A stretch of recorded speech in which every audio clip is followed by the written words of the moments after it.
Setelah menunggu penantian yang cukup panjang hingga 50 tahun, akhirnya pada 11 Oktober HGU PT Gembalasari berakhir. Ribuan warga Desa Tanjung Baru, Kecamatan Indralaya Utara, Kabupaten Ogan Ilir, turun ke perbatasan desa menolak perpanjangan HGU perusahaan tersebut. Warga mendesak siapapun pihak yang terkait untuk tidak ada lagi perpanjangan HGU. Warga mengaku lelah dirugikan.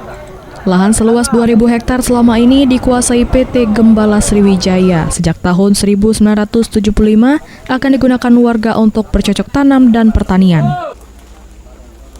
Warga mengaku tidak merasakan manfaat, justru merasa dirugikan karena lahan masyarakat hilang begitu saja.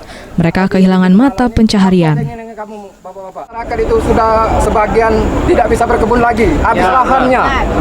Nah, kami sudah lama menunggu tahun 2024 ini, masa habisnya ini. Nah, ini sekarang sudah habis.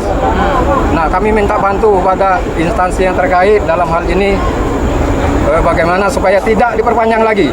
Pak, itu harga mati itu sudah, masyarakat akan turun terus. Sudah ada pengajuan itu, tapi belum kita tanggapi karena kita melihat keinginan masyarakat bahwa lahan PT Gembala ini masyarakat berkeinginan untuk memiliki lahan ini.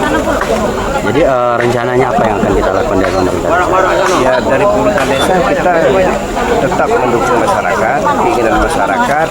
Yang jelas upaya kita jalani supaya tanah ini memang kembali ke masyarakat.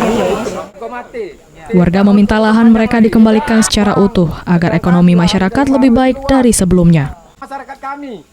Dari Ogan Ilir, Fitriadi, iNews melaporkan.